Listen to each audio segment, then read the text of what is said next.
Bismillahirrahmanirrahim. Assalamualaikum warahmatullahi wabarakatuh.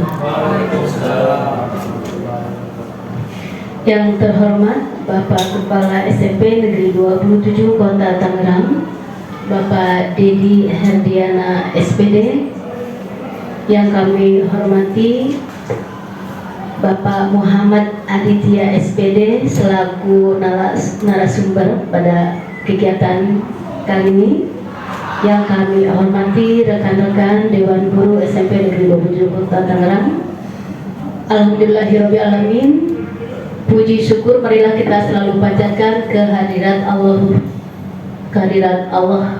Subhanahu wa ta'ala, Tuhan yang Maha Esa. Karena dengan taufik dan hidayahnya lah, dengan ridhonya lah, dengan izinnya lah, kita semua bisa berada di sini dalam keadaan sehat walafiat untuk mengikuti kegiatan diseminasi budaya positif. Selawat serta salam marilah kita selalu limpahkan kepada junjungan kita Nabi Muhammad Sallallahu Alaihi Wasallam. Semoga kita semua mendapatkan syafaat di akhir nanti. Bapak, Ibu yang kami hormati, pada kesempatan ini Bapak Muhammad Aditya SPD akan menyampaikan diseminasi ya kepada kita semua.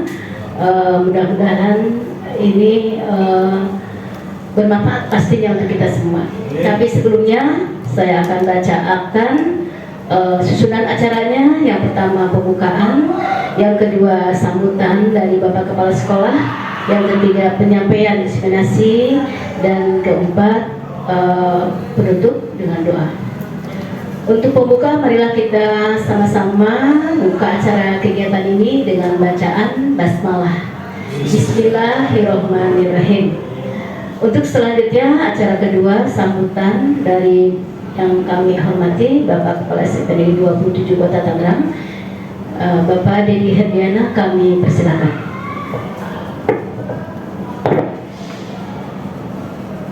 Bismillahirrahmanirrahim. Assalamualaikum warahmatullahi wabarakatuh. Alhamdulillahirabbil alamin. Allahumma sholli ala sayyidina Muhammadin wa ala ali sayyidina Muhammad. Puji syukur kepanjatkan kepada Allah Subhanahu wa taala, salawat serta salam tanpa curahkan kepada junjungan kita Nabi besar Nabi Muhammad sallallahu alaihi wasallam. Yang saya hormati Bapak Aditya Muhammad sebagai narasumber dari calon guru penggerak, Bapak Ibu guru peserta kegiatan pada hari ini yang saya hormati dan saya banggakan. Alhamdulillah pada pagi hari ini kita bisa berkumpul di sini dalam rangka mengikuti kegiatan diseminasi membangun budaya positif di sekolah. Salah satu kegiatan yang sedang digalakkan oleh atau dalam kurikulum Merdeka. Kita bisa dipelajari lebih jauh hal ini di PMM juga ada, dan hal ini merupakan kebanggaan kami karena selain bangga telah memiliki calon guru penggerak, juga calon guru penggeraknya mendiseminasikan atau menyebarkan ilmu yang dia dapat sehingga bermanfaat bagi kita semua. Kita bisa belajar bersama sehingga bisa lebih baik lagi ke depan, dan cita-cita SMP 27 tercinta akan tercapai. Amin. Bapak Ibu sekalian, bagi yang belum mengikuti silakan dipersiapkan untuk mengikuti kegiatan yang sama seperti Pak Adit, agar kita mendapatkan pengetahuan dan wawasan yang lebih luas, dan karir juga sekarang mulainya dari situ, atau syaratnya untuk meningkatkan karir juga menjadi salah satu syarat untuk Bapak Ibu guru sekalian. Sekali lagi saya berpesan pada baik Pak Adit sebagai calon guru penggerak ataupun Bapak Ibu guru untuk selalu saling sharing di setiap kesempatan, di setiap kegiatan, supaya apa yang kita dapat menjadi ilmu yang bermanfaat sehingga menjadi amal baik buat kita semua dan kemajuan sekolah kita. Terima kasih atas kehadiran Bapak Ibu semua dan selamat mengikuti kegiatan ini. Demikian dari saya. Assalamualaikum warahmatullahi wabarakatuh. Baiklah, terima kasih Bapak atas sambutannya. Hadirin yang berbahagia, tiba pada acara ketiga, yaitu penyampaian diseminasi membangun budaya positif yang akan disampaikan oleh narasumber dari sekolah kita, Muhammad Aditya SPD. Kami persilakan.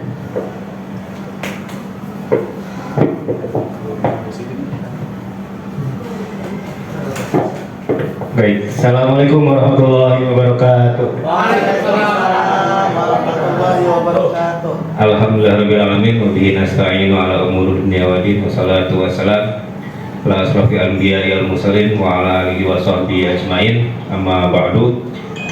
Yang terhormat Bapak Kepala SMP Negeri 27 Kota Tangerang, Bapak Didi Hadiana, yang kami hormati Bapak Ibu PKS, dan yang kami hormati juga rekan-rekan guru, dan ucapan terima kasih kepada Bapak Ibu yang sudah meluangkan waktunya untuk mengikuti diseminasi membangun budaya positif di sekolah pada kesempatan kali ini. Alhamdulillah pada siang ini mudah-mudahan semuanya dalam keadaan sehat walafiat. Amin ya Allah. Amin. Ya, supaya lebih cair lagi, supaya segar lagi nih, tadi kan habis beraktivitas di sekolah, kita ice breaking dulu sejenak. Kita senam dulu ya, teman Bapak Ibu rekan-rekan. Sebagai peserta yang Ya, silakan Ibu. Boleh berdiri ini, harus sambil berdiri. Ya, dibuat nyaman aja. Ini senam untuk anak-anak PAUD.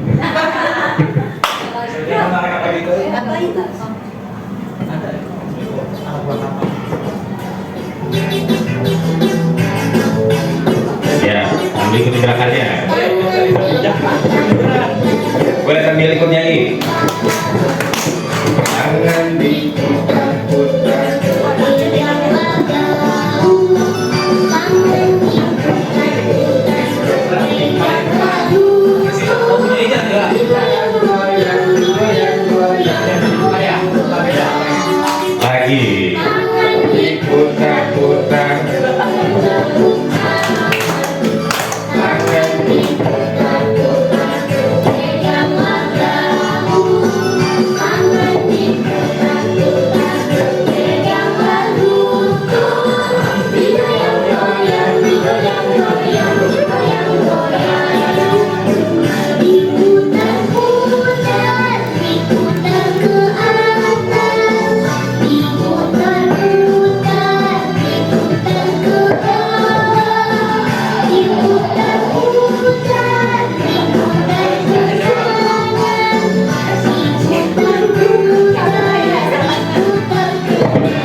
Sekarang kita senam otak ya, ikutin gerakannya nih. Udah Pak, udah.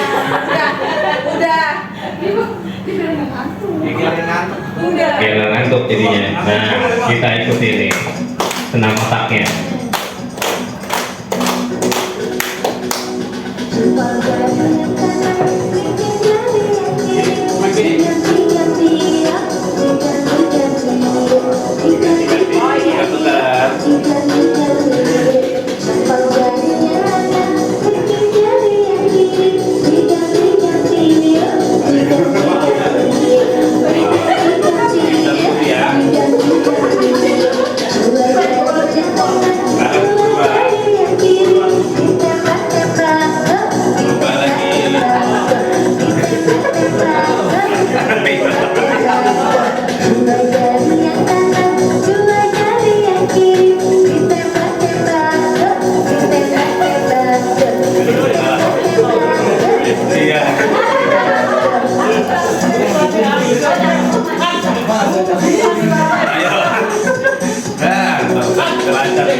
Oke, saya jadi berkeringat ya.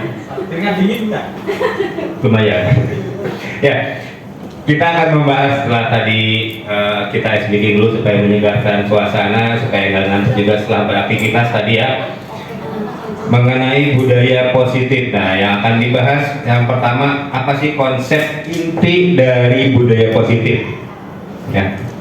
Ya, konsep intinya di sini bisa dilihat perubahan paradigma positif, kemudian disiplin positif, nilai kebajikan, kebutuhan dasar manusia, motivasi perilaku manusia, posisi kontrol guru, keyakinan kelas, dan segitiga restitusi. Ini adalah inti atau konsep inti dari pembahasan mengenai budaya positif. Ya, pembelajaran dengan paradigma baru. Pembelajaran paradigma baru merupakan pembelajaran yang dirancang berdasarkan prinsip pembelajaran berdiferensiasi, sehingga peserta didik belajar sesuai kebutuhannya berdasarkan tahap perkembangan teori sesuai teori psikologi modern untuk mewujudkan profil pelajar Pancasila. Nah, pelajar Pancasila kan nggak pada hafal ya? Bisa dinyanyiin nggak? Bisa. Gimana? Ayo kita nyanyikan sama-sama ya. Pelajar Pancasila beriman dan bertakwa pada Tuhan yang Esa dan berakhlak mulia, berkebinekaan global, gotong royong mandiri, kreatif dan bernalar kritis. Nah, oke, kita sama-sama jadi kayak anak PAUD ya. Ya, ini yang harus kita pahami mengenai profil pelajar Pancasila ya. Insya Allah, karena kita kan sekolah penggerak, Insya Allah semua guru-guru di sini sudah paham mengenai profil pelajar Pancasila ini, elemen profil pelajar Pancasila. Nah, kemudian diawali dengan miskonsepsi tentang teori kontrol. Nah, jadi kan masih sering salah konsep nih, ada miskonsepnya. Bagaimana sih cara mengontrol murid? Dan di sini masih banyak. Yang pertama, ilusi guru mengontrol murid. Nah, kan banyak kita mengontrol murid, ingin murid seperti ini sesuai dengan keinginan kita. Kemudian ada ilusi juga bahwa semua penguatan positif efektif dan bermanfaat. Jadi ketika memberikan penguatan yang positif, apakah dia masih bermanfaat atau tidak bermanfaat? Itu kan masih miskonsepsi. Kemudian yang ketiga, ilusi bahwa kritik dan membuat rasa bersalah mampu menguatkan karakter. Nah, kan kita sering mengkritik anak-anak, kenapa sih kamu begini, kenapa sih kamu begini? Kita kritik, harusnya kamu begini, kamu begini. Nah, belum tentu apa yang kita sampaikan bisa salah juga. Bisa juga mereka salah menanggapi apa yang kita sampaikan ke mereka sehingga membuat mungkin mentalnya menjadi lebih down atau segala macam. Kemudian yang keempat, ilusi bahwa orang dewasa berhak memaksa. Nah, ini kan kita sebagai seorang guru kadang memaksa, nah ini harus begini, harus begini, nah harus begini, harus begini. Nah, itu kan masih miskonsepsi. Nah, itu makanya dengan adanya pembelajaran mengenai budaya positif ini, kita hilangkan paradigma mengenai hal-hal yang seperti ini. Ya, kemudian merubah paradigma stimulus respon ke pendekatan kontrol siswa. Nah, di sini terlihat terlalu kecil ya. Stimulus respon tentang dunia dan juga tentang teori kontrol tentang dunia. Realitasnya kebutuhan kita sama, padahal data kebutuhan kita berbeda-beda, tidak sama. Kemudian semua orang melihat hal yang sama.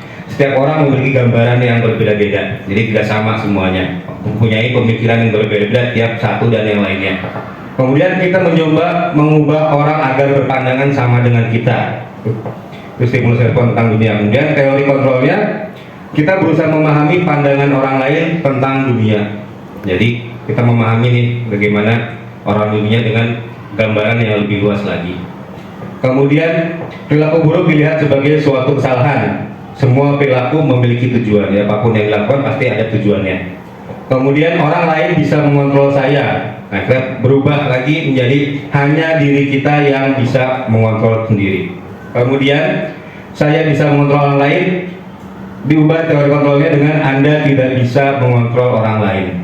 Kemudian pemaksaan ada pada saat bujukan gagal, dan teorinya kolaborasi dan konsensus menciptakan pilihan-pilihan yang baru. Kemudian yang terakhir, model berpikir menang atau kalah diubah dengan model berpikir menang atau menang. Ya. Kemudian selanjutnya mengenai disiplin positif. Apa itu disiplin positif?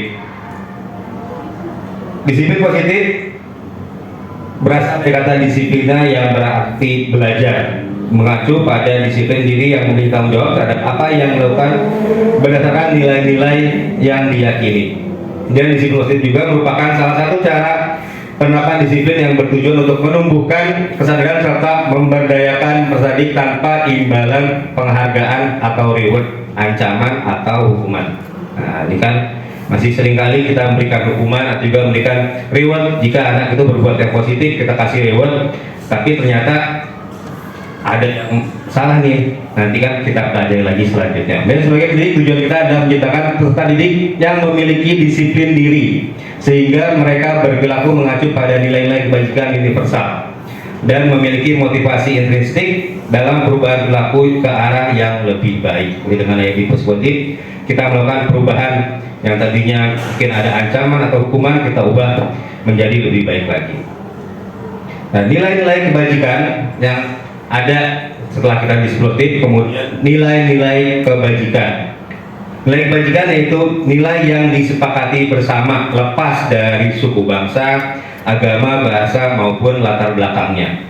Nah, itu namanya nilai-nilai kebajikan. Di sini ada profil pelajar Pancasila yang tadi sudah kita nyanyikan sama-sama. Kemudian selanjutnya Eco Primary Years Program, toleransi, rasa hormat, integrasi mandiri dan lain sebagainya. Kemudian 9 pilar karakter, yaitu cinta Tuhan dan senang kita, mandirian dan tanggung jawab, kejujuran, amanah, diplomatis, hormat, santun dan lain sebagainya. Inilah nilai-nilai kebajikan ya yang bisa kita terapkan nanti selanjutnya. Nah, kemudian ada beberapa kebutuhan manusia. Kebutuhan dasar manusia. Kebutuhan dasar manusia adalah segala sesuatu yang dibutuhkan oleh manusia untuk mempertahankan keseimbangan, kondisi fisiologisnya dan psikologis yang bertujuan untuk mempertahankan kehidupan dan kesehatan. Jadi kebutuhan dasar manusia, kebutuhan dasar yang ada pada diri manusia sesuai dengan keseimbangannya, kemudian psikologis dan untuk mempertahankan diri, misalnya seperti itu. Ada berapa? Ada 5 kebutuhan dasar manusia. Yang pertama penguasaan, yang kedua kasih sayang dan rasa diterima, kemudian yang ketiga bertahan hidup, yang keempat kesenangan, dan yang kelima kebebasan. Nah, bisa dilihat penguasaan berarti harga diri, keinginan untuk dianggap, memimpin, berprestasi, diakui dan didengar. Jadi ingin merasa dikuasai. Kemudian kasih sayang dan rasa diterima, ingin merasa diterima keberadaannya.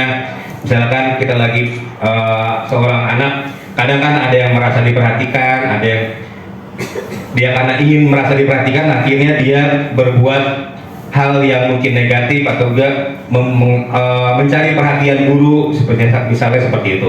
Kan ada rasa kasih sayang, rasa ingin diterima keberadaannya. Kemudian yang ketiga bertahan hidup, seperti makan, pakaian, tempat tinggal, ini hal yang sudah terpahami juga. Kemudian kesenangan, seorang anak pastikan senang yang namanya bermain, kemudian humor, antusiasme dan tertawa. Kemudian kebebasan, mandiri, memiliki pilihan, mencoba hal baru, mampu mengendalikan arah dirinya. Kan ada kebebasan berarti munculnya kemandirian yang ada pada diri peserta didik yang harus kita keluarkan supaya mereka bisa mandiri, dan juga mereka berikan pilihan yang baru supaya mereka bisa mencoba-coba hal-hal yang baru yang sesuai dengan arahan guru juga, seperti itu. Kemudian ada motivasi perilaku manusia, ada motivasi untuk menghindari ketidaknyamanan atau hukuman, motivasi untuk mendapatkan imbalan penghargaan dari orang lain, kemudian yang ketiga untuk menjadi orang yang mereka inginkan dan menghargai diri sendiri dengan nilai-nilai yang mereka percaya. Nah, ini motivasi perilaku manusia. Pertama tadi menghindari ketidaknyamanan. Mereka berbuat sesuatu pasti ada maksudnya untuk menghindari hukuman, jadi mereka lurus-lurus saja hidupnya karena dia menghindari adanya hukuman. Kemudian untuk mendapatkan imbalan, mereka misalnya contoh kecilnya anak yang belajar puasa, mereka pasti orang tuanya dikasih reward kalau mereka berhasil 30 hari full puasanya. Nah, kemudian yang ketiga mereka menjadi orang yang mereka inginkan, menghargai diri dan nilai yang mereka percaya. Nah, ini motivasi perilaku manusia. Nah, teori motivasi perilaku manusia. Nah, yang pertama motivasi eksternal untuk menghindari ketidaknyamanan atau hukuman. Di situ apa yang akan terjadi apabila saya melakukannya, itu motivasi yang ada yang muncul dari luar. Jadi dia berpikir apa yang akan terjadi apabila saya melakukan hal itu. Kemudian yang kedua motivasi eksternal yang lain untuk mendapat imbalan dari orang lain atau institusi. Apa yang akan saya dapatkan apabila saya melakukan hal itu? Jadi kan dia mengharapkan apa nih akan saya dapat, apa nih manfaatnya kalau saya melakukan ini, misalnya seperti itu. Kemudian motivasi internal untuk menghargai diri sendiri, saya akan menjadi orang seperti apa apabila saya melakukannya. Dia berpikir supaya apa nih akan saya dapatkan buat saya ketika saya melakukan hal itu. Ya. Kemudian menurut Ki Hajar Dewantara ada kan sesuai dengan kurikulum kita Merdeka Belajar yang dicanangkan oleh yang berfilosofis dari Ki Hajar Dewantara. Merdeka itu artinya tidak hanya terlepas dari perintah, akan tetapi juga cakap untuk memerintah diri sendiri. Jadi tidak hanya terlepas dari perintah kita merasa bebas merdeka, tapi juga kita bisa mengendalikan diri kita supaya lebih baik lagi. Itu yang diartikan oleh Ki Hajar Dewantara mengenai merdeka. Ya, konsep disiplin dengan identitas yang gagal. Di sini ada hukuman dan juga penghargaan. Nah, bisa dilihat kalau hukuman berarti menyakitkan, murid tidak merasa nyaman, murid juga takut adanya paksaan, kemudian murid menyembunyikan kesalahan, kemudian berdampak juga murid bisa menjadi rendah diri. Kemudian dengan adanya penghargaan tidak efektif, kemudian merusak hubungan, mematikan kreativitas anak juga, kemudian menghukum dengan sistem ranking, merampas hak menghargai dirinya. Nah, ini konsep disiplin dengan identitas gagal, ada hukuman dan juga pemberian reward atau penghargaan. Ya, jadi ada perbedaan ya. Hukuman ada efeknya, memberi reward ternyata ada efeknya juga. Walaupun ada yang positifnya juga ada yang mungkin negatifnya juga. Tergantung bagaimana anak itu bisa mengendalikan dirinya. Dan konsep disiplin dengan identitas yang sukses, ada konsekuensi dan juga restitusi. Dengan konsekuensi penguatan jangka pendek, perlu adanya monitoring berkelanjutan, adanya stimulus atau respon, murid menghormati peraturan, kemudian kehilangan waktu untuk merenungi kesalahan. Ini ada beberapa poin-poinnya ketika kita memberikan konsekuensi kepada anak jika mereka melanggar aturan atau membuat sebuah kesalahan. Dan yang ketiga, restitusi.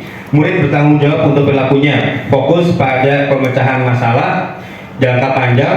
Murid menghormati dirinya dan orang lain, teori kontrol, dirinya memegang kontrol. Murid bersemangat memperbaiki kesalahannya. Ini untuk restitusi. Jadi ada perubahan dari anaknya itu. Mereka bertanggung jawab atas apa yang sudah dilakukan.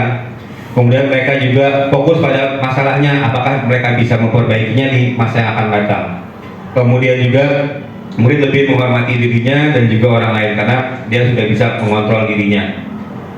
Ya, kemudian konsep disiplin, pendekatan restitusi, sebuah cara menanamkan disiplin positif pada murid. Nah, ini dengan tadi ada hukuman, ada konsekuensi, ada penghargaan. Nah, cara kita untuk pendekatan restitusi sebagai disiplin positif pada murid, melakukan restitusi karena hal itu baik murid menjadi lebih bertanggung jawab dan juga bisa memperbaiki kesalahannya. Apa itu restitusi? Restitusi merupakan proses menciptakan kondisi bagi murid untuk memperbaiki kesalahan mereka sehingga mereka bisa kembali pada kelompok mereka dengan karakter yang lebih kuat. Nah, murid menciptakan kondisi untuk memperbaiki kesalahannya. Jadi ketika mereka berbuat salah, jadi ada keinginan untuk memperbaikinya. Nah, itu dia namanya. Ciri-cirinya bukan untuk menebus kesalahan, namun untuk belajar dari kesalahannya. Jadi tidak menebus kesalahan, tapi belajar apa yang sudah dilakukan menjadi lebih baik lagi ke depannya. Memperbaiki hubungan, adanya tawaran bukan paksaan. Kemudian restitusi menuntun untuk melihat ke dalam diri. Kemudian restitusi mencari kebutuhan dasar, mendasari tindakan. Restitusi adalah cara yang paling baik. Restitusi fokus pada karakter bukan tindakan. Restitusi fokus pada solusi. Kemudian restitusi mengembalikan murid yang berbuat salah kepada kelompoknya. Setelah adanya restitusi bisa kembali lagi dengan hal yang lebih baik ke kelompoknya. Ketika dia bersalah, dia memperbaiki masalahnya dengan baik, akhirnya dia bisa kembali lagi ke kelompoknya untuk lebih baik lagi ke depannya. Ya, perbedaan kasusnya misalnya, contoh siswa sering tidak mengerjakan PR. Kalau hukuman berarti kan guru menghukum siswa tersebut misalnya hormat bendera selama 10 menit misalnya, atau berdiri di lapangan, ataupun guru marah akibatnya muridnya jadi takut. Itu kalau memberikan hukuman ketika anaknya tidak mengerjakan PR. Kemudian yang kedua, konsekuensi. Guru memberikan konsekuensi jika tidak mengerjakan PR, mengerjakan PR-nya dengan lebih banyak lagi, atau 3 kali lebih banyak dari teman-teman yang lain. Berarti kan memberikan konsekuensi. Guru tegas, kemudian siswa juga menghormati adanya aturan. Itu kalau konsekuensi. Kalau restitusi, guru menanyakan keyakinan kelas atau dirinya dan membantu siswa menyelesaikan masalahnya. Jadi kalau restitusi kita bantu gimana cara menyelesaikan masalahnya, bertanyakan bagaimana dia untuk memperbaiki masalahnya. Dan guru terbuka dan siswa menghormati dirinya dan orang lain. Efeknya juga siswa jadi bisa menghormati dirinya dan juga menghormati orang lain. Nah, 5 posisi kontrol restitusi. Sini ada 5. Yang pertama, penghukum. Yang pertama, penghukum. Seorang hukum bisa melakukan hukuman fisik ataupun verbal. Orang-orang yang menjalankan posisi penghukum senantiasa mengatakan bahwa sekolah memerlukan sistem atau alat yang dapat lebih menekan murid-murid dan lebih dalam lagi. Sebagai posisi penghukum. Yang kedua, sebagai pembuat merasa bersalah. Di sini pada posisi ini guru biasanya bersuara lebih lembut, dia lebih tenang juga, membuat merasa bersalah, melakukan keheningan yang membuat orang lain merasa tidak nyaman, bersalah dan rendah diri. Misalkan ngomongnya pelan, ini gimana, kamu udah membuat saya kecewa dengan hal seperti ini, mereka pelan. Kalau hukuman, kamu gimana, udah berbuat salah seperti itu. Nadanya lebih tinggi membuat siswa lebih takut kalau hukum. Kalau membuat merasa bersalah, dia lebih tenang lagi. Tapi efeknya jadi si siswa ini menjadi lebih rendah diri dan juga merasa tidak nyaman. Dan sebagai seorang teman pada posisi ini guru tidak akan menyakiti murid, namun akan tetap berupaya mengontrol murid melalui persuasi. Posisi teman pada guru bisa negatif maupun positif. Biasanya kita merangkul, kamu kenapa seperti ini lagi dirangkul. Langkah sebagai teman, ayo dong bantu ibu supaya ibu bisa melaksanakan tugas dengan baik. Ayo dong kamu mengerjakan tugasnya. Kan itu udah ajakan kepada teman. Ada tindakan-tindakan persuasif seperti itu. Kemudian yang keempat sebagai pemantau. Pemantau berarti mengawasi. Pada saat kita mengawasi, kita bertanggung jawab atas perilaku orang-orang yang kita awasi. Posisi memantau berdasarkan pada peraturan dan konsekuensi. Misalnya kita pantau, ya untuk memantau anak, jadi yang anak bersalah kita pantau, kita awasi lagi. Kenapa bisa seperti itu? Berarti ada kelanjutan juga. Dan yang terakhir, posisi sebagai manajer. Guru berdiskusi bersama dengan murid, mempersilakan murid untuk mempertanggungjawabkan perilakunya. Kemudian mendukung murid agar dapat menemukan solusi atas permasalahan sendiri. Seorang manajer telah memiliki keterampilan di posisi teman maupun pemantau. Ini posisi yang terakhir ini sebagai manajer. Jadi kita bersama-sama diskusi dengan murid. Apa nih yang salah dengan kamu? Apa tindakan yang salah dengan kamu? Bagaimana kamu bertanggung jawab atas apa yang kamu lakukan? Nah itu kan perbedaan dari 5 posisi kontrol manajer. Nah ini contohnya juga.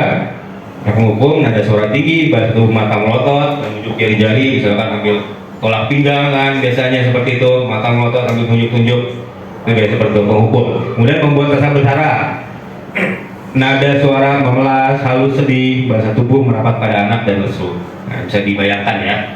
Mungkin dari kelima ini pasti pernah kita alami sama-sama ya. Entah itu kita sebagai penghukum, sebagai pembuat kesan bersalah, sebagai teman, sebagai pemantau maupun sebagai manajer. Dari kelima ini kira-kira yang paling baik yang mana? Yang paling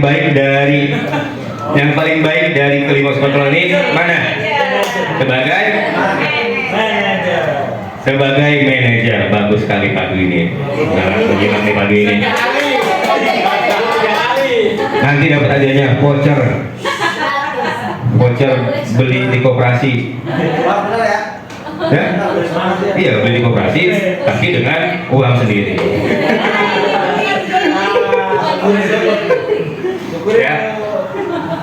Ya, coba kita ada sedikit ini kita cek. Yang pertama kira-kira apa? Yang paling kiri, di mana dulu nih? Dari paling kiri dulu nih ya. Patuhi aturan sekolah, lalu berdiri di depan barisan. Kira-kira apa? Sebagai apa? Hukum. Oke. Yang bawah, apa kamu tahu kesalahanmu? Kira-kira bagaimana kamu akan memperbaiki kesalahan ini? Manajer. Yang kanan paling atas, kamu sudah melanggar, apa peraturan dan konsekuensinya? Pemantau. Coba ya. Ayolah yang tertib buat Bu Guru bangga. Kali ini kamu tidak apa-apa kamu salah. Teman. Oke, nanti kita lihat ya. Berapa kali Bu Guru memberitahu kamu, Bu Guru kecewa sama kamu? Oke, kita lihat apakah jawabannya benar ya Bapak Ibu. Oke, semuanya benar. Keren. Nah, tepuk tangan dulu buat semuanya. Udah langsung hafal ini, cepat jadinya ya. Ya, ini kan 5 posisi kontrol yang tadi ya Pak Ustaz. Oke. Ya, selanjutnya setelah kita mengetahui 5 posisi kontrol, kemudian ada juga yang namanya keyakinan kelas. Nah, keyakinan kelas biasanya kita buat di awal. Di awal misalnya awal pembelajaran ataupun wali kelas yang membuat peraturan keyakinan kelas. Kenapa sih harus keyakinan bukan peraturan? Mengapa kita memiliki peraturan tentang menggunakan helm pada saat menggunakan roda 2? Kenapa sih harus peraturan, harus keyakinan kelas bukan peraturan? Ada yang mau berpendapat? Bapak Ibu, kenapa? Silakan Bois.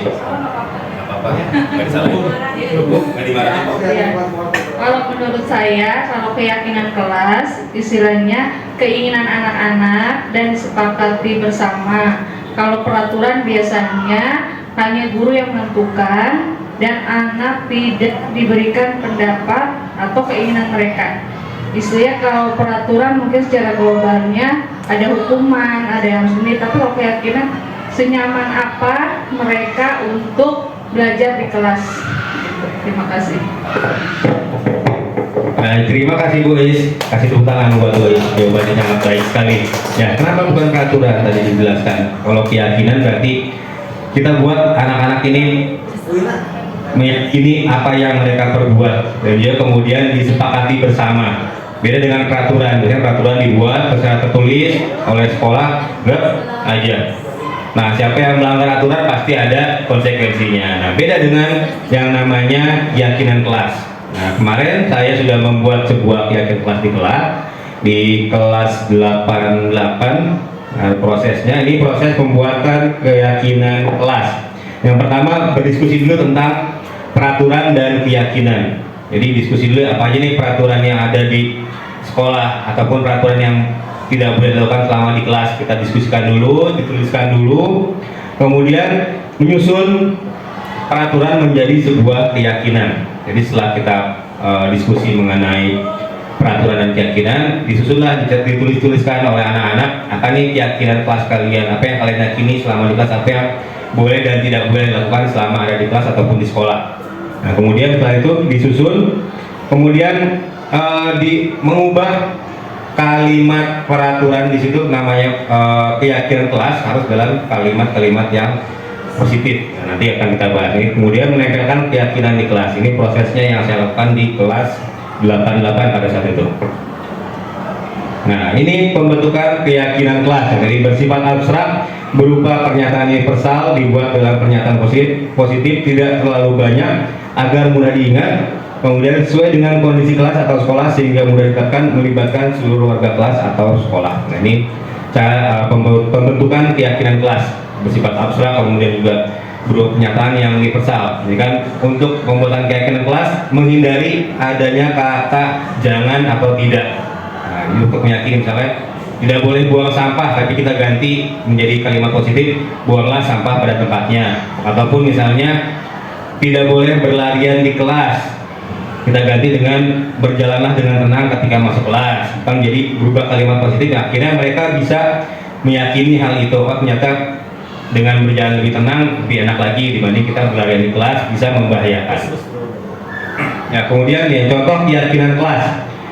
Ya, keyakinan kelas 1, setiap anggota kelas perlu belajar, setiap anggota kelas perlu senang, setiap anggota kelas perlu melakukan tugas, setiap anggota kelas perlu saling menghargai, setiap anggota kelas perlu merasa aman. Ini keyakinan kelas 1 misalnya contohnya. Kemudian untuk yang kelas 5, kalau bersikap positif, menjadi lebih baik, percaya dan menghormati orang lain. Nah, ini kemarin banyak hal yang mereka tuliskan, misalnya tidak boleh buang sampah sembarangan atau menjaga fasilitas sekolah, tidak boleh merusak fasilitas sekolah. Kemudian setelah itu diganti menjadi kalimat-kalimat yang positif. Banyak hal-hal yang mereka inginkan selama di kelas, selama di sekolah. Jadi mereka juga tahu adanya aturan di kelas, bagaimana mereka harus di kelas, rambutnya tidak boleh panjang, misalnya seperti itu. Tidak boleh menggunakan membawa handphone ke sekolah, kemudian juga memakai sepatu yang sama berwarna hitam ataupun warrior, misalnya seperti itu. Mereka juga sudah menanamkan hal-hal itu. Mereka sudah mengetahui bahwa adanya aturan sekolah mengenai itu. Kemudian tidak boleh membawa alat kecantikan yang berlebihan. Mereka juga paham seperti itu. Jadi kira-kira tinggal kita berikan penekanan sedikit, kita memberikan keyakinan kepada mereka bahwa hal itu bisa berubah menjadi sebuah hal yang positif jika mereka melakukan hal seperti itu. Ya, ini kemudian ada segitiga restitusi. Segitiga restitusi adalah suatu proses dialog yang dijalankan oleh guru atau orang tua agar dapat menghasilkan murid yang mandiri dan bertanggung jawab. Ya, proses dialog yang dijalankan oleh guru atau orang tua agar dapat menghasilkan murid yang mandiri dan bertanggung jawab. Nah, segitiga restitusi ada yang pertama menstabilkan identitas. Nah, ini segitiga restitusi, 3 langkahnya. Yang pertama menstabilkan identitasnya terlebih dahulu. Nah, ketika anak datang dengan kesalahannya, kita tanya, kamu kenapa misalnya datang terlambat? Kamu kenapa datang terlambat? Nah, kan itu menstabilkan identitas dulu mereka supaya memberikan penjelasan terlebih dahulu kenapa dia datang terlambat. Ya Pak, tadi saya terlambat bangun karena habis main handphone semalaman, ataupun habis main game semalam sebelum tidur, ataupun habis begadang nonton bola semalam, seperti itu. Kemudian validasi tindakan yang salah. Jadi validasi, ya memang perbuatan kamu salah, kita validasi dulu. Tapi misalnya kalau yang validasi yang salah, misalnya anak yang bertengkar karena dia sudah dicontek terus sama temennya, tugas-tugasnya dicontek sama temennya, disalin terus, dia akhirnya kesel, kemudian dia marah temannya. Kemudian kita tanyakan dulu validasinya, kenapa kamu buat hal itu? Ya Pak, saya kesel karena dia sudah nyontek tugas-tugas saya, dia nyalin tugas-tugas saya terus setiap hari. Kemudian kita validasi tindakan yang salahnya, ya memang kalau saya di posisi seperti itu pasti saya juga marah, saya juga kesel. Nah, divalidasi dulu. Kemudian menanyakan keyakinan, apakah yang sudah kamu perbuat itu benar? Apa keyakinan kelas kita? Dan dia ingatkan, oh iya Pak, keyakinan kelas kita harus saling menghargai dan saling menghormati. Dan ditindakan lagi, apa yang akan kamu lakukan untuk memperbaiki kesalahan ini? Ya Pak, nanti ketika teman saya ada yang contek lagi, tidak akan saya kasih, saya akan laporkan ke wali kelas ataupun ke guru mata pelajarannya. Itu berarti ada tahapan dari segitiga restitusi ini. Ya, segitiga restitusi tadi, menstabilkan identitas, membuat kesalahan adalah bagian dari proses pembelajaran, berperan menggeser identitas murid dari identitas gagal menjadi sukses, dan tidak mengkritik murid yang sedang mengalami identitas gagal. Contoh-contohnya membuat kesalahan suatu yang wajar, kenyataannya ya, manusia tidak ada yang sempurna, kita bisa memperbaiki masalah ini dan lain sebagainya. Seperti sebuah tahapan menstabilkan identitas. Dan yang kedua, tahapan validasi tindakan yang salah. Poinnya berdasarkan prinsip setiap pelaku berupaya memenuhi suatu kebutuhan tertentu, kemudian guru akan bergeser dan memberikan stimulus respon menjadi proaktif. Kemudian mengenali dan mengakui kebutuhan murid dapat memperbaiki hubungan dengan murid. Pernyataan atau pertanyaan disampaikan dengan suara yang tidak menghakimi atau memojokkan. Contoh-contoh pernyataan yang diajukan untuk memvalidasi tindakan yang salah. Contohnya, kamu bisa saja bertindak lebih gawat dari ini, kamu bukan melakukannya tanpa suatu alasan tertentu. Validasi dulu, kamu pasti melakukan alasan itu, pasti ada alasannya, kita memvalidasi kesalahannya. Dan yang tahapan yang ketiga, menanyakan keyakinan. Teori kontrol menyatakan bahwa pada dasarnya kita termotivasi secara intrinsik saat perilaku telah divalidasi dengan dan identitas sukses telah stabil, maka setelah siap mengaitkan keyakinan dengan tindakan yang salah. Dan bentuk pernyataannya, sebagai keluarga kelas, apa yang kita yakini, nilai apa yang kita yakini selama di kelas, itu kan berarti untuk meyakinkan apa nih keyakinan kelas yang sudah dibuat sebelumnya, kita yakini, diyakinkan pada anak apa ini yang harus memperbaiki, apa yang akan kamu perbaiki setelahnya. Ini kan dia memperbaiki kesalahannya, nanti dia bisa merubah yang tadinya dia berbuat salah, bisa berbuat lebih baik lagi, karena tahapan segitiga restitusi yang kita terapkan ketika memanggil seorang anak. Ya. Dan ini ada satu video contoh saya memberikan tahapan segitiga restitusi.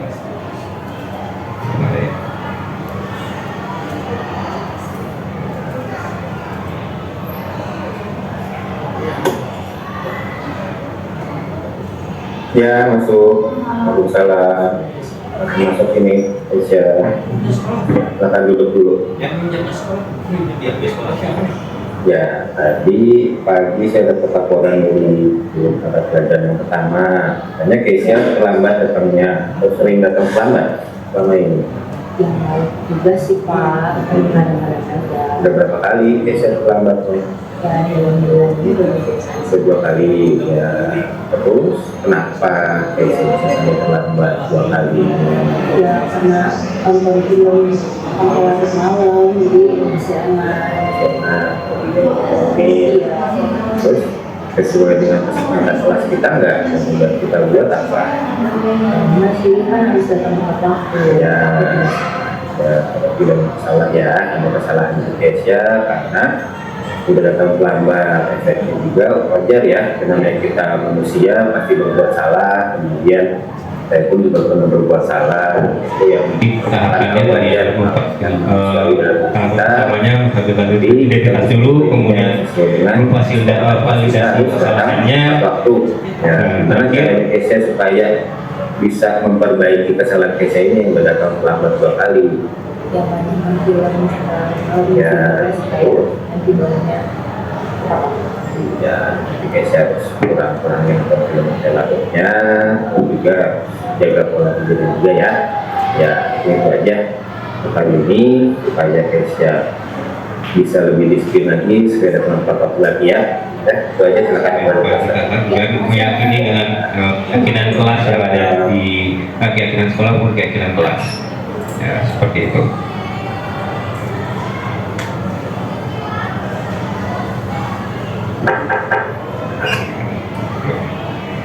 Ya, ini kalau yang ini tadi yang saya contohkan sebelumnya mengenai anak ini dia bertengkar dengan temennya, kemudian dia merobek kertas tugas temennya karena dia sering dicontek. Nah, karena sering dicontek, akhirnya saya dapat laporan dan dipanggil untuk menanyakan apa yang telah dia perbuat dengan tahapan segitiga restitusi.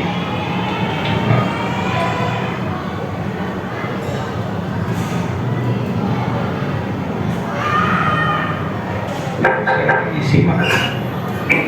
Waalaikumsalam. Masukkan ini. Ya, sekarang cenih dulu. Beda kasus. Ini kemarin saya dapat laporan waktu pelajaran musik ini, katanya kamu bertengkar ya sama Afdal. Iya. Kenapa itu? Ya. Karena Afdal selalu menyanyi tugas saya mereka setiap hari, setiap pelajaran. Terus seninya marah. Iya, saya marah. Saya kesel Pak. Stabilkan identitas Saya terlebih mau dahulu beli di sini. bukunya Pak, karena terlalu sering. Menanyakan apa yang sudah terjadi dan alasannya kenapa dia berbuat seperti itu ke temannya sampai berantem. Tugas kita yang dikerjakan dengan baik tapi malah sama temannya. Dan memfasilitasi validasi masih validasi tindakan yang salah. Anak sini apa? Karena aku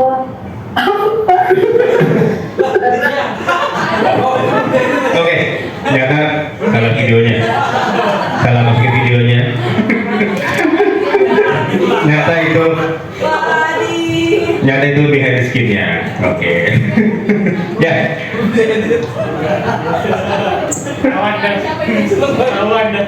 Ya, jadi siapa yang bisa merefleksi apa saja yang sudah kita pelajari pada hari ini mengenai diseminasi disiplin positif, budaya positif di sekolah kita. Siapa yang mau memberikan pernyataan mengenai kegiatan kita hari ini supaya sebagai bentuk refleksi dari kegiatan pada siang hari ini? Silakan. Oh, Boys lagi, silakan. Boys lagi boleh.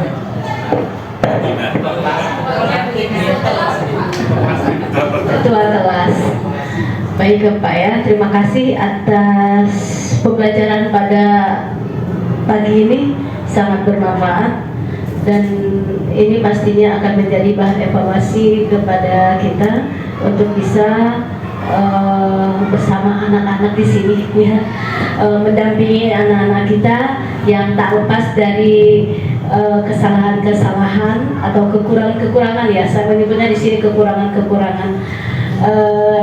Ini pastinya kembali kepada kitanya ya. Kalau selama ini mungkin kita seperti apa menangani ketika ada anak-anak yang kurang di mata kita ya, ternyata itu semua bukan berarti mereka salah gitu atau kurang ya, hanya kita tidak tahu saja apa yang menjadi permasalahan mereka menjadi seperti itu. Terima kasih Pak Adit dari semua yang disampaikan tadi. Kita semua bisa mengambil kesimpulan ya bahwa kita di sini ketika membudayakan budaya positif bukan berarti kita kalah gitu kan ya. Kita bukan berarti kita kalah, hanya kita berusaha untuk memberikan yang terbaik untuk kita semua. Seperti di sini bagaimana kita menghadapi anak-anak ada dengan dengan cara penghukuman, ada pemantauan, membuat rasa bersalah teman, manajer ya. Dari sini kita bisa tahu mana yang terbaik untuk kita. Yang pastinya jadi manajer lah yang baik gitu kan. Jadi di situ paduan antara teman dan pemantauan gitu ya. Nah, mudah-mudahan ini akan saya ingat terus gitu kan, karena apalagi saya kan pastinya kita semua ya setiap hari berhadapan dengan anak dengan bermacam-macam tindakan ya, kelakuannya, tindakannya, sikapnya. Ya mudah-mudahan kita bisa menjalankan tugas kita sebagai pendidik dan pengajar bisa menjadi lebih baik lagi. Itu saja dari saya, terima kasih. Mungkin ada tambahan dari teman-teman. Ya, baik. Ya, terima kasih atas untuk Bu Ina atas penyampaiannya. Jadi dari semua hal mengenai budaya positif, mudah-mudahan bisa kita tanamkan sebagai pendidik dengan kurikulum Merdeka Belajar ini. Ya masih, kadang kita masih salah kaprah, kenapa sih harus Merdeka Belajar? Dan karena tujuan Merdeka Belajar ini kan untuk berpihak kepada murid. Jadi memberikan pembelajaran yang sesuai dengan apa yang dibutuhkan oleh murid. Jadi bukan sesuai dengan keinginan kita, tapi apa yang dibutuhkan oleh murid. Jadi sesuai dengan filosofi Kajian Dewantara, yaitu untuk menuntun siswa menjadi manusia yang bahagia dengan pendekatan pembelajaran yang mengutamakan kebutuhan dan potensi unik yang dimiliki oleh setiap siswa. Karena kan setiap siswa memiliki kelebihan dan kekurangan masing-masing, memiliki gaya belajar atau minat belajar yang berbeda-beda, memiliki kemampuan juga yang berbeda. Jadi kita sebagai seorang pendidik harus bisa memfasilitasi semua hal itu. Mudah-mudahan sekolah kita juga bisa memfasilitasi hal itu, dan juga supaya kita bisa juga menerapkan budaya positif yang ada di sekolah kita tanamkan semuanya. Kita bisa mencontohkan 5 posisi kontrol itu mana yang lebih baik, kita perbaiki lagi, kita pelajari lagi dengan baik sama-sama. Jadi saling berbagi juga saling mengingatkan. Ya, tugas saya juga yang masih belajar mengenai apa sih guru penggerak ini, apa aja. Ternyata banyak ilmu yang saya dapatkan selama mengikuti pendidikan guru penggerak ini, yang mudah-mudahan Bapak Ibu bisa mengikuti pendidikan guru penggerak yang bisa ikut. Silahkan kita coba sama-sama. Kalaupun ada yang tanya, nanti kita bisa berbagi dari saya maupun teman-teman lain yang sudah mengikuti guru penggerak. Ya, mungkin itu saja yang bisa saya sampaikan mengenai diseminasi budaya positif ini. Mohon maaf jika masih banyak kekurangan dari diri saya, karena kesempurnaan hanya dari Allah dan juga lagu Andra and Everyone. Sekali lagi terima kasih. Wassalamualaikum warahmatullahi wabarakatuh. Amin. Terima kasih Pak Adit ya yang sudah memberikan informasi pada kita semua, mengingatkan kepada kita ya untuk bisa menjalankan tugas kita dengan baik ya, dengan budaya positifnya. Apapun adanya kita harus selalu positif ya, kembali kepada diri kita sendiri, karena itu tadi tak ada manusia yang sempurna ya. Jadi semua pasti ada hilapnya, ada kurangnya. Mari kita sama-sama memperbaiki diri kita untuk menjadi pribadi yang lebih baik lagi. Kita bisa menjalankan tugas kita dengan baik. Semoga ini diingat terus untuk saya sendiri terutama ya. Alhamdulillahirrahmanirrahim, karena kegiatan diseminasi pada kesempatan ini sudah selesai ya. Marilah kita tutup kegiatan ini dengan bacaan hamdalah bersama-sama. Alhamdulillahirrahmanirrahim. Saya sendiri sebagai moderator mohon maaf atas segala kekurangan yang ada. Terima kasih atas segala perhatiannya. Wabillahi taufiq wal hidayah. Wassalamualaikum warahmatullahi wabarakatuh. Waalaikumsalam warahmatullahi wabarakatuh.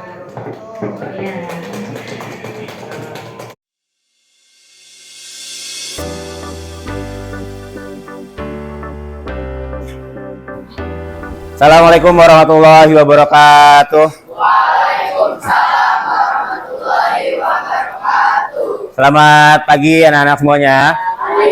Pagi. Baik, semuanya dalam keadaan sehat ya? Alhamdulillah.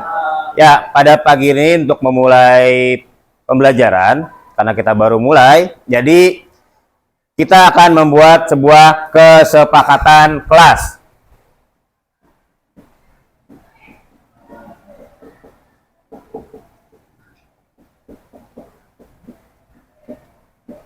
Ya, kesepakatan kelas. Kira-kira ada banyak aturan kan di sekolah? Ya, dari peraturan-peraturan nanti saya minta kalian untuk menulis satu peraturan yang tidak boleh dilakukan selama di sekolah ataupun di kelas. Paham? Ya, nanti saya bagikan ini, kalian tulis, kemudian setelah selesai nulis, tempelkan di sebelah sana, depan. Ya. Oke, saya bagikan dulu. Ada yang bisa bantu bagikan? Ya, tolong buat sebelah sana ya, Zahra. Langsung tulis aja, Pak. Ya, tulis satu peraturan sekolah. Ya, Robi ngalangin nih.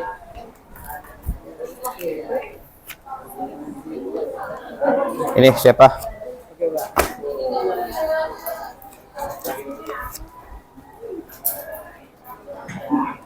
Aja, apa? Satu peraturan aja. Satu peraturan sekolah.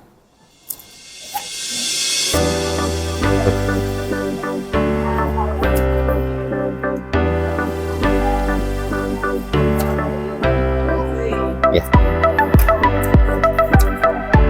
Tulis satu peraturan yang ada di sekolah yang nggak boleh dilakukan oleh kalian. Tulis. Kalau sudah, boleh langsung tempel di sini. Langsung tempel sebelah sini kalau sudah. Ya. Nggak usah, nggak apa-apa. Ya, silakan ditempel.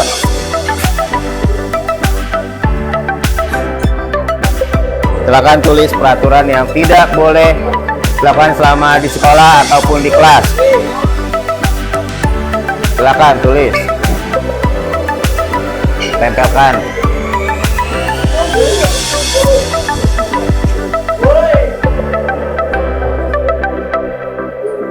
Yo, silakan tempel peraturan yang ada di sekolah.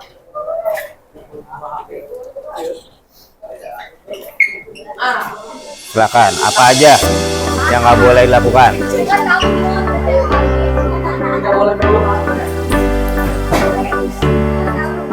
Jatuh tuh ya, jatuh tuh.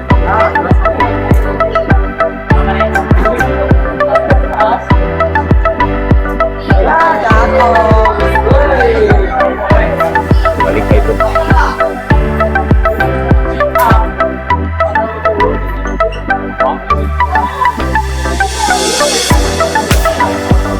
Di bawah aja.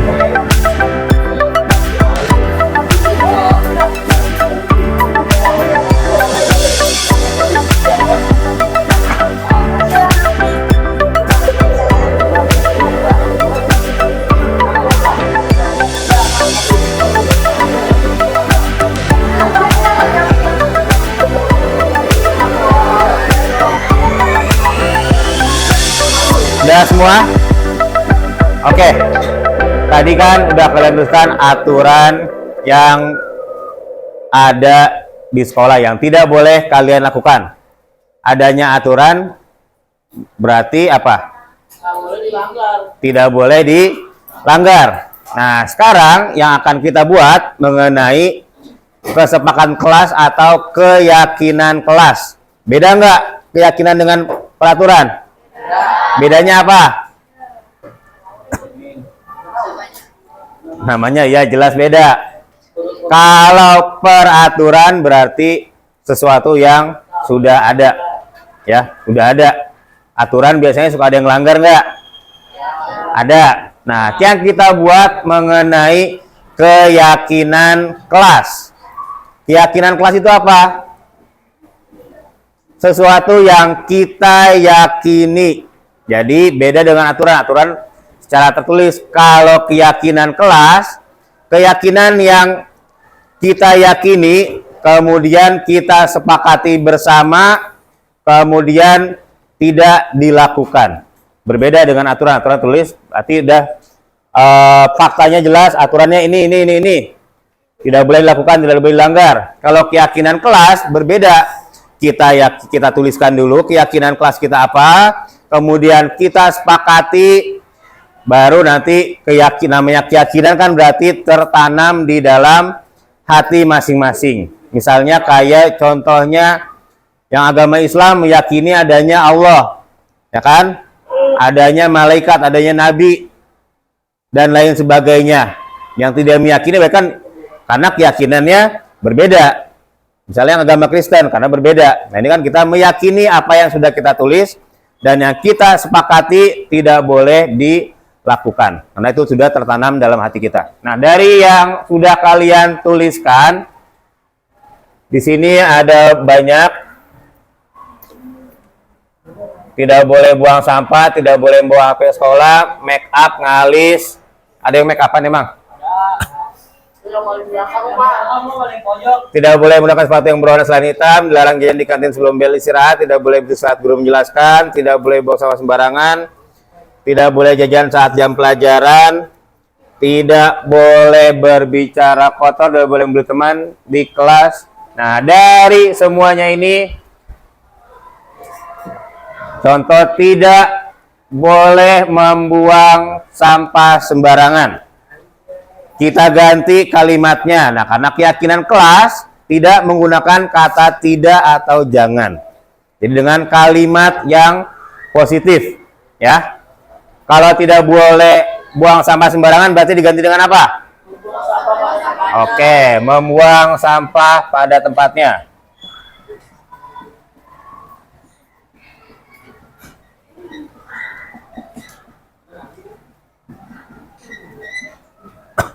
Yang kedua,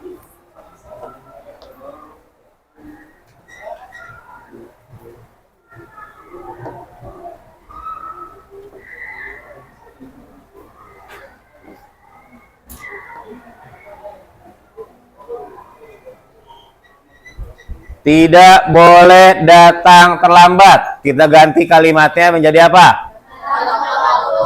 Datang tepat waktu.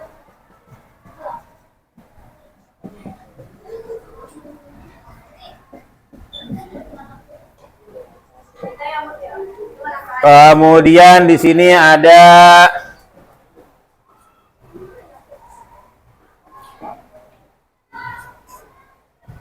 tidak boleh berbicara kotor, tidak boleh memanggil teman dengan sebutan orang tuanya, tidak boleh memanggil teman dengan nama hewan, sama. Tidak boleh membuli teman. Ya. Tidak boleh. Oke, tidak boleh itu. Kita ganti kalimatnya apa kalau gitu? Tidak boleh membuli, tidak boleh berkata kasar, tidak boleh manggil teman dengan nama orang tuanya, tidak boleh memanggil teman dengan sebutan nama hewan. Kita ganti apa? Saling menghormati, ya. Berarti saling menghormati teman. Masuk ya semuanya ya. Kemudian tidak boleh, mana tadi ya? Tidak boleh jajan saat jam pelajaran, tidak keluar kelas saat guru belum masuki kelas. Tidak boleh bercanda saat guru sedang menjelaskan. Tidak boleh membawa HP masuk, tidak boleh berisik, tidak jajan ke kantin. Oke, kita sepakatinya apa? Tidak boleh keluar kelas, tidak boleh jajan ke kantin, mendengar tidak berisik ketika guru sedang mengajar. Kita ganti dengan apa kalimat positifnya? Menghargai. Wah, bagus, keren. Menghargai guru saat belajar, ya berarti ya. Oke, satu lagi deh. Tidak boleh memakai make up, menggunakan atribut lengkap, tidak boleh lagi nih menggunakan sepatu yang berwarna, tidak mencoret-coret tembok, masuknya ke pembersihan ya.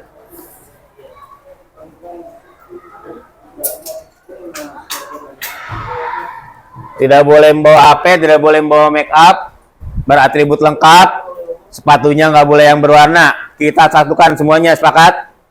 Menjadi apa? Menggunakan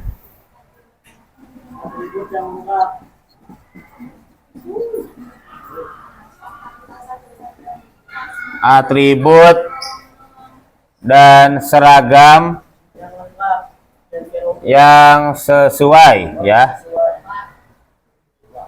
Oke, ya, kita sepakati ini ya, untuk kesepakatan atau keyakinan kelas di kelas ini.